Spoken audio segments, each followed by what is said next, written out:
What happened? Well, you can relax. I talked to Watson. There'll be no more articles about you in the newspapers. Thank God. Look, Bobbie, this is a big favor they're doing us. We're going to owe them a lot. But I hope it saves your job at the hospital. Oh, thank you, Luke. I really appreciate it. You're welcome, Bobbie. I'm sorry, Luke. Luke, I've been sorting some things out in my mind. And there are some questions that need answers. Questions about what? The night Roy was killed. What about it? How come you suddenly ended up on Lookout Point with car trouble? You were supposed to be driving Laura home. What were you doing up there? I had already taken Laura home, and I was on my way back when I stopped there. I had a lot of things on my mind. I had to kill a man that night or be killed, and I needed time alone before I went to the hotel. Is that the truth? What do you mean, is that the truth? Luke, I want to believe you. I really do. But I keep wondering if you were up there deciding to have car trouble. Are you crazy? Why would I do that? So that you could phone Roy? You knew him well enough to know that he'd do your dirty work for you. Is that how you planned it all along? That's a damn lie. I couldn't get that car started, Bobbie, and that's the truth. What kind of scum do you think I am? I don't know, Luke. I'm trying very hard to find out. Well, you got a lot of nerve accusing me of something like that. I haven't accused you of a thing. I have asked you a very simple question. If you didn't do it, say no. Listen, I had a job to do that night. I had every intention of doing it. But there was a lot of stuff on my head. I thought I could be dead by the end of the night, and I stopped up on Lookout Mountain after I took Laura home to try and sort it out. And now Roy's dead instead. Would you rather it would have been me?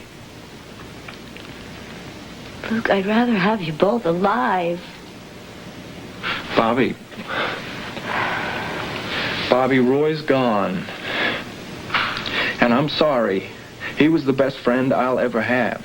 I know that. What he did for you. He did it for me, but he also did it for you because he knew if that hit wasn't carried out, they would have come. I wouldn't have been the only one to pay for it, but they would have come after my whole family, you and Ruby. You really think they would have hurt us? Oh, I know damn well they would have tried. What's the matter with you? You think that the Smith and Watson are some good guys like Dr. Hardy because they wear three-piece suits and drink brandy? I don't know. Yeah, well, I do know. And you just get off my back about what happened that night. Just get off my back!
Come in.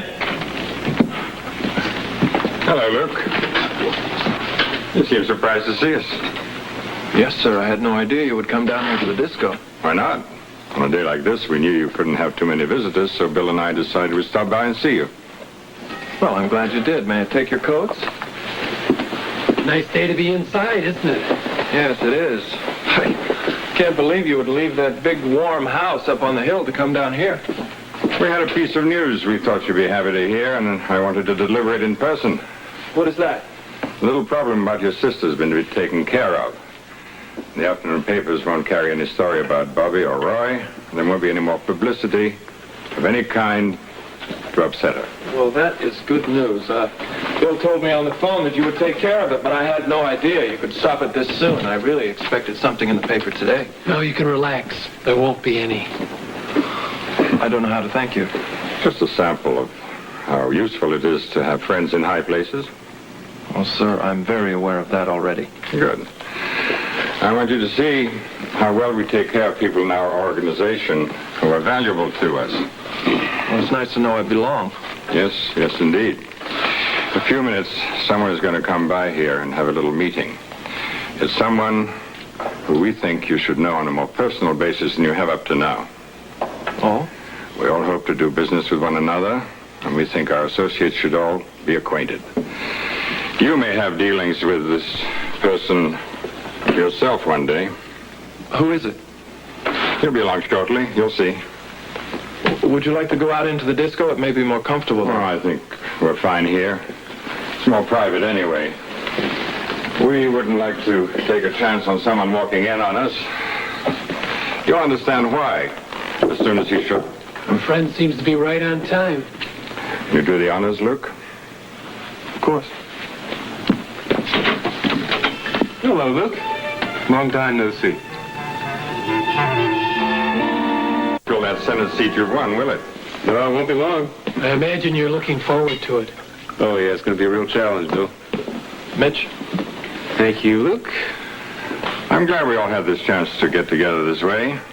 I told Luke I wanted him to have an opportunity to know you on a different basis than the one he's usually had. I'm glad we could. Men who are in business together should be friends, I've always said. Well, I certainly appreciate all the help you've given me, Mr. Smith. It done me a lot of good, I'll tell you. Glad to see a young man on the rise. Glad to give it a hand, when possible. Well, I intend to rise as high as I possibly can, hopefully to the governor's mansion one of these days. And I don't think I'm speaking out of turn. As a matter of fact, Governor Stevens has offered his help in case the need may arise. And I've no doubt he will. The governor is a man who remembers who his friends are. That's an important quality to cultivate, Mitch. Loyalty to your friends. I'm a firm believer in that, Mr. Smith. Come up closer, Luke, and listen to this. You're being given a rare opportunity to see how political business is done. Yes, sir, I realize that. You know, Luke, I can understand if you're a little uncomfortable. I think right now we're in a rather awkward position. Yes, I guess we are a little. Well, I'd like to see if we could work through this if possible. What do you have in mind? Well, I was quite aware that Roy took his cousin's death very personally. And I think that was a pity. He lost all his perspective. He thought of me as an enemy, which I never was. I was never an enemy, and I want to impress that fact upon you. I never thought you were. Well, I hope not. I believe in leaving the past behind and just moving right on, and I hope you do too. Well, I think that's very big of you. I'm not sure if someone tried to kill me that I could be so cordial to his friends and associates. Well, I'm not one to hold a grudge against somebody who was just an innocent bystander, and I think that's all you were, wasn't it? Right, I was. Oh, good. You can't hang a man for that. I've been a lawyer too darn long for that. I'm very glad to hear that, Mitch. Oh, I do. You're not a hothead like Roy was. I think that's lucky for both of us. Now, I think if we can work together, we can do a lot of good things. I certainly hope so. Good. Why don't we shake hands on that? I'd be glad to. You too. Fine. I'd like to see harmony in the ranks. A house divided against itself can't stand for long. Ah, yes. Gentlemen, much as I hate to break up this little meeting, I'm afraid Bill and I have other business to attend to today, so I think we're going to be leaving. I think we'll go out the back way, Luke. Fine. I'm glad you could drop by, Mitch. I think this little meeting's been beneficial to all of us, don't you? Yes, I think it has. I'm sure we're going to do a lot of business together in the future. I look forward to our association, in fact. Great. So long, Mitch. So long, Bill. We'll be in touch, Luke. Yes, we'll be talking to you in the next few days. Thank you, sir. Take care of yourself. Thank you. Oh, alone at last. So it seems. If you don't have anything to do right now, I would like to talk a little further in private. Well, don't worry, I have nowhere to go. Why don't you sit down, make yourself comfortable? Thank you. Yeah. I just wanted to talk a little further about the case with Roy. It was a little hard talking with all those people here, and I think we can be a little more candid. I thought we were. That remains to be seen. You have reservations? No, I just want to be in complete agreement about this whole thing. See, I think it's best that we forget totally about the Roy to Luca affair, don't you? Of course. I meant it when I said that there are no hard feelings. What Roy did was stupid, and he paid a price for it. I think if you act like a fool, you have to expect the consequences. Well, good, great. I'm glad to hear that. Just a little surprised, that's all. Really? Why are you surprised? Well, you were his very good friend, weren't you? I think you were his best friend. Good. Not best. I liked him. We partied together. We worked together. We made a good team for a while, but that's all. We were not blood brothers or anything like that. Well, he was engaged to your sister, though. Yes. Well, can you just forgive and forget as easy as that? I said I could, didn't I? I'm just making sure, that's all. You have nothing to worry about from me, Mitch. Roy was more than a little crazy. I'm aware of that. You see, the sad part was that he never got over his cousin Teddy's death. And he always felt that you engineered the whole thing, and he was determined to get you for it. He told you that? Yes. When he'd had a few, he talked about it a lot, but I never took him seriously because, well, he had a tendency to talk a lot. I guess I should have taken him seriously. I guess so. Anyway, it's all blood under the bridge now. He's dead, isn't he? So I think we should chalk it up to experience and, just pretend Roy never happened. Isn't that going to be a little difficult to do, gentlemen? In case you've forgotten, I was supposed to marry Roy.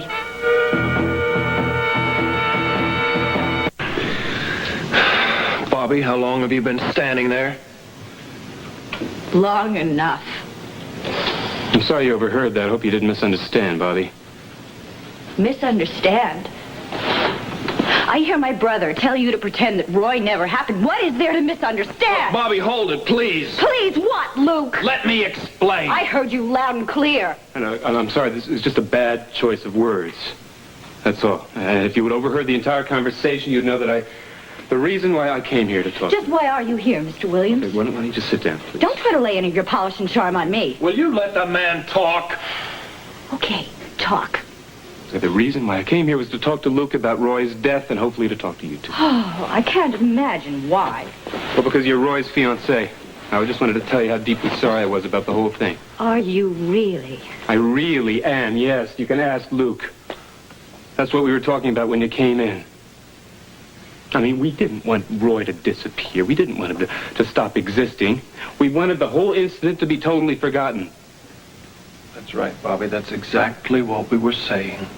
I came here to make certain that Luke was aware of my feelings about Roy, that's all.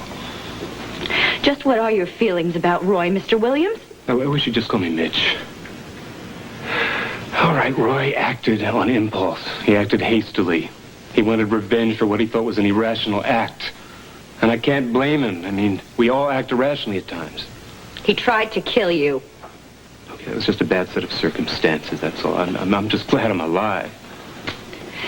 So are the people who put you in the Senate, I imagine. The voters. Who else? I just hope we can be friends. Nothing will change the way I feel about you. I'm glad to hear that. I don't want any trouble from anyone as nice as you, Bobbie.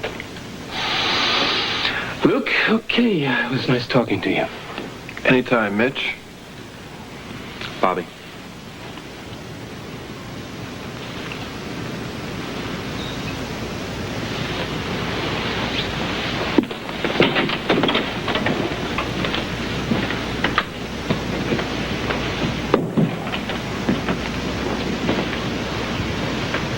What's the matter? You. I'm wondering just what you're capable of. What kind of man is my brother becoming? You that you can smile and pretend that Mitch Williams is somebody that you like and respect. What, Luke? I'll tell you what. Facts of life, little sister. Now listen up and listen good. Okay, your channel's open. Can you hear me? Yes. First of all, Williams doesn't know that I was a man assigned to kill him. One day he'll find out. I don't think so. Oh, those things have a habit of floating to the surface like slime. Oh, don't get muck-mouthed. You know what on I'm me. saying is true. Okay, so what? So if he finds out someday that I was the one who was supposed to kill him, so what? I'll handle it somehow. Somehow? That doesn't sound like much of a plan. You're going to be dealing with a very angry man. I'll handle it. Don't worry about it. I'll worry a lot if you don't mind. Look, the important thing is, Williams now knows that I'm somebody very important in the organization. How nice for you. You're damn right it is. It's real nice. And now that Williams has made a couple of political commitments to the What kind of organization... political commitments? Oh, come on. You're not supposed to ask a question like that. You can't ask a question like that. What's the matter? Aren't you well? Don't you feel good? I'm perfectly fine. Yeah, okay, you want to stay that way, then watch yourself. Do you understand me? You cool the hostility towards this man. That's all I'm asking you to do, okay? Bobbie, Williams came here under the personal invitation of Mr. Smith. You mean the personal order of Mr. Smith, don't you? Okay. It's all the same. What difference does it make, huh? He came here to make peace with me. And peace it's going to be, baby. Because I'm inside now. Inside the organization, and that's the way Mr. Smith wants it. And Mr. Smith always gets what he wants, doesn't he? Mm-hmm. You remember that. You'll stay out of trouble. Does that apply to you, too? Is he going to give you another assassination assignment? I said I was inside. That means I got no more dirty work to do. I'm not an errand boy anymore. And they've promoted you for the price of Roy's death. I'm sorry about Roy. I didn't plan it that way. It was not supposed to happen that way, but that's the way it happened. End of the story. And end of Roy. What is that supposed to mean? You expect me to go dig him up? No. But I didn't expect you to write him off this easy, Luke. Is that all he meant to you? Just another pawn in these dirty little games that you're What are you playing? talking about, pawns and games? What is this? Roy was my partner, and I miss him. I really miss him. But he's dead. He didn't have to die. Nobody asked him to play hero. What did you really say to him on the telephone that night? I told him I was on Lookout Point, that I was having car trouble, to come and pick me up and take me to the hotel. Take me to the hotel so I could do the job, just as it was planned. Oh, and little Laura Baldwin just happened to go along for the ride. I told you I already took her home. Yes, that's what you said. Look, you don't want to believe that. That's fine, baby, but that is exactly the way it happened.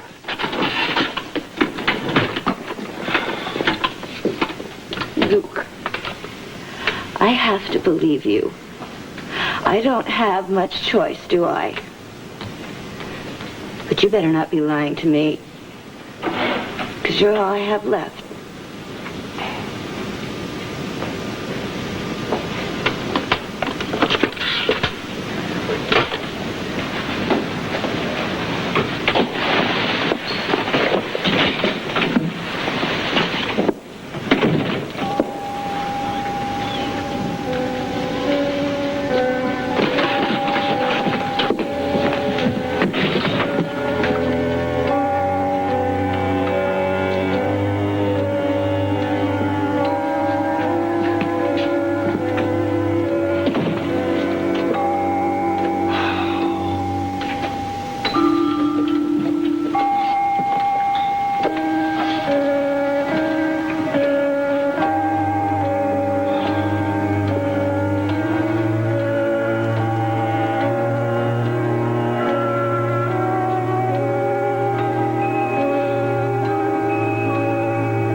Come in.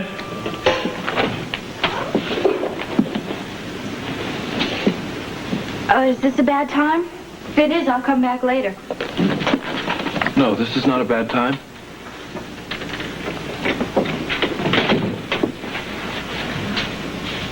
You look kind of preoccupied. I was. Now that you're here, I'm not. How are you? Fine. Really, I'm really fine. If you say so. I need to ask a favor. Anything you want, anything. Well, Christmas time is coming up. Scotty's going to be spending a lot of time at home studying for his bar exams, and I have to have some time off. To be with him? As much as I can. If we're ever going to get back together, it has to be soon. Christmas time is a very, very special time for us, and it is going to be our first one together. Take as much time as you want. Call it a vacation. You sure? You're not just... Just saying that to try and make up for what I did to you? No, Laura. I could never make up to you for that. Okay. I'll let you know when I want to start my vacation then. I have to talk to Scotty about his study schedule and... Scotty, right, yeah. Well, whatever the two of you decide. Thank you. Laura. Could you close the door? Bobbie's been asking questions about the night Roy died. What kind of questions? She has this crazy notion that I didn't do everything I could to stop him. What gave her that idea? Well, it's pretty obvious I knew what was going on in his mind, you know. Is Bobbie so certain of that? Laura, Bobbie is no fool. Why are you telling me this? Look, I told her that I had already taken you home when I stopped on Lookout Point. And I stopped there because I had to figure out how I was going to stop Roy from killing Williams. And when you figured it out, you couldn't get your car started. Well, it sounds like you overheard my explanation. It's a logical projection from your first lie that you took me home first. Look, Laura, there's no harm in this. I just want to take care of Bobbie's feelings. I want the whole thing over with. I'm sure you do. This hasn't been easy for her, you know. Look, I'm going to ask you this again. Why are you telling me this? Because if Bobbie questions you at all, I want to make sure our stories are straight. Oh, Luke, when are the lies ever going to end? Are you and I always going to be bound together by this network of lies?